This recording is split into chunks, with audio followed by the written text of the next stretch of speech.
All right, the liberal bias and anti-Americanism is infiltrating America's public schools. Now, last week we told you about a group of California students who were disciplined for wearing American flag T-shirts to school on Cinco de Mayo.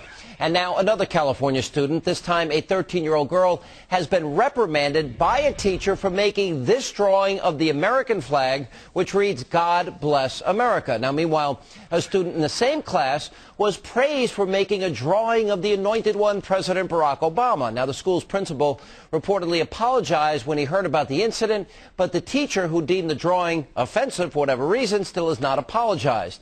And joining me now from Morgan Hill, California, are the young girl who made that drawing of the flag, Taryn Hathaway, and her mother, Tracy. Guys, welcome to the show. Thanks for being with us. Thanks for having us, Sean. All right, Taryn, let's start at the beginning. So you're given an assignment in class. What was the assignment? It was to sketch whatever you wanted to, and when you were finished, you had to have pointillism.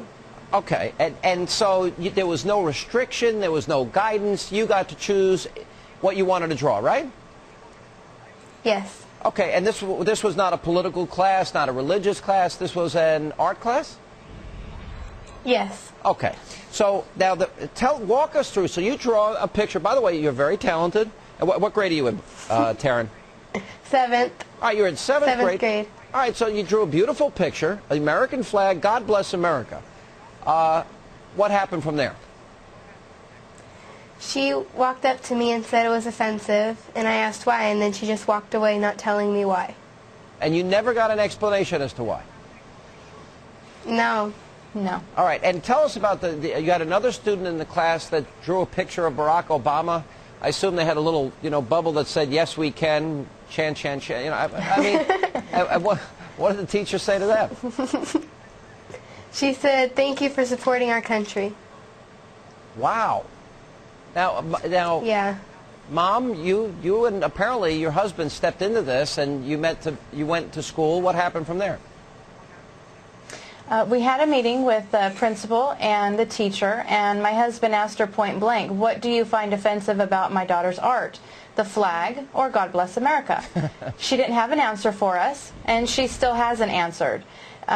She then said that she didn't say that she never said the flag was offensive, the drawing was offensive.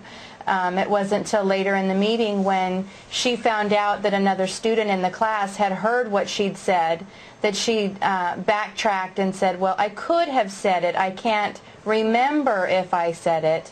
But again, there's been no apology, so... All right, so once the teacher was caught, the teacher tried to deny it, then there was a witness, so, I might have said it at that point, which is an admission. Right. So why would the principal apologize and not force the teacher to apologize? Because don't you think this crosses a line as a parent, that this teacher is trying to indoctrinate and impose their political views on your daughter? Absolutely. And the one thing that I've never had issue with the drawing of the president. My issue was, why is that acceptable and supportive, but the one thing that in this country stands for the freedom and liberties we all hold dear is offensive? I've never understood that. So the principal apologized for for us having to go through this and deal with this. He was appalled that the teacher had said that. Karen, this may sound like a basic question. You're in seventh grade. Why did you decide to draw this particular picture, if you don't mind me asking? I don't mind. The reason why I drew it was because we can draw whatever we want, and I wanted to show that I'm a free American citizen, and I can draw whatever I want, and I wanted to support our country. And what is the reaction of other students and other kids in school been? They just said, "Wow, why'd she say that?" You mean in the teacher? The support has been overwhelmingly. It's positive. Okay. Do you want this? Do you just want an apology, or do you think it would be appropriate for the teacher to be fired? Really, all we're looking for is an apology for our daughter for the fact that she's been made an example of in a classroom that really there was no call for. It was outrageous and should never have happened. All right. If the apology is not forthcoming, do you go further with this? Yes, we will. You will go further? Yes. All right. Well, Taryn, yes. You're a great role model to a lot of kids. And by the way, I think your art is spectacular. And if you want to sell it, I'm willing to put in a bid, okay? Thank you. All right, and thank you both for being with us. Appreciate it. And coming up, senior members of the administration.